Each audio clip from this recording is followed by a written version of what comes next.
Good morning, everyone. It is Sunday, September 10th, 2017, and this is your fun fact of the day. Bible story for today comes to us out of Judges chapter 6 and 7, the man named Gideon. An angel of the Lord appears to this boy while he's working out in the field and says, "The Lord be with you, O mighty man of valor." Gideon basically looks back at the guy and scoffs, saying, "Sure, except that Midian's oppressing us, has for 7 years. He led us out of Egypt just to let us get oppressed, and now I, the weakest of my family, of my tribe, am supposed to do something about this? I'm a mighty man." Sure.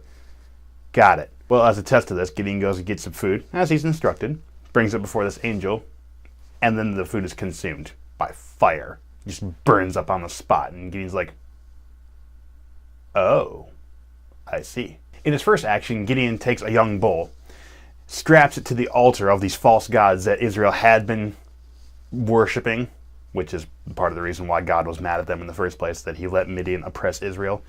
So he takes these altars down in the middle of the night, mind you. So there was no opposition, there was no distraction. He just went and did it, and then people woke up and be like, "Oh, the altars are down, what happened?" Well, they hear about this, a whole lot of trouble gets stirred up, and some Midianites and Amalekites come up to make some war against this part of Israel. Gideon gets some men together, actually 30,000 men. This is not just a few guys. Not yet, anyway.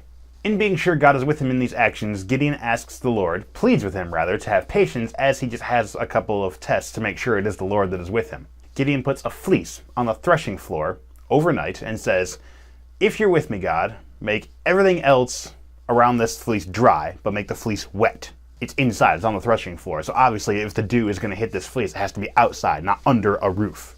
So that would be some pretty miraculous work.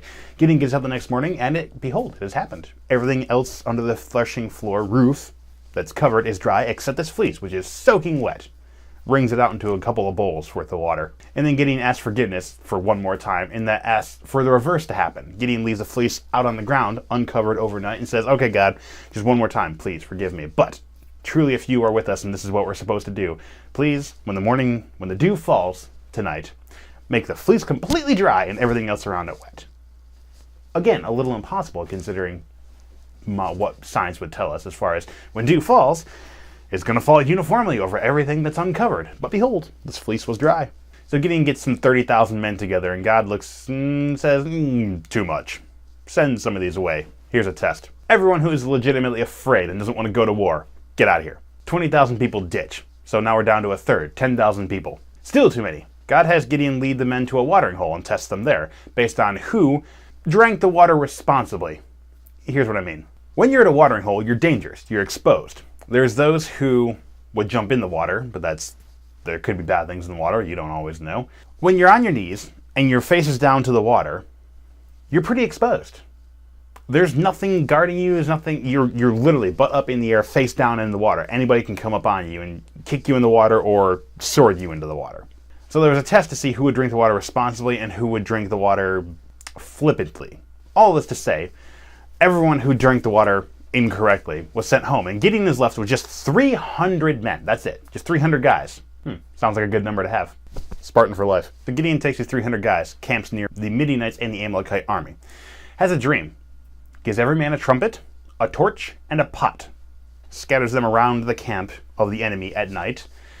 And then on his command, with the torches in the pots in one hand and the trumpets in the other, you smash the pot, exposing the torch, and blow your trumpet.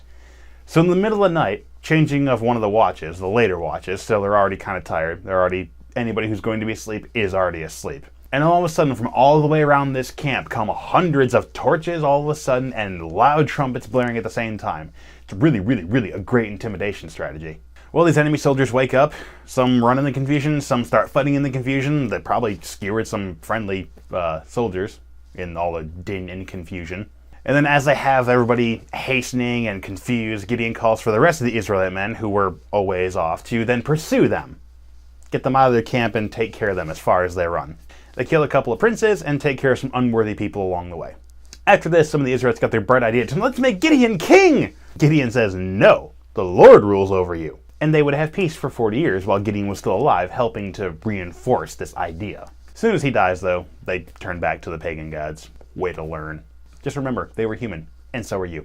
In other news, today's National Swap Ideas Day. I've had some good ideas before. A couple of them already got used. I independently came up with them, and then I found out later they came up. in somebody else's mind and got implemented. Usually to do with movies or entertainment in general. Can't think of any ideas to swap with you right now. But happy Grandparents' Day. So thank you, grandparents, for all the ideas that you're willing to swap with us. Very much appreciated. Hope you've enjoyed this fun fact of the day. See you tomorrow.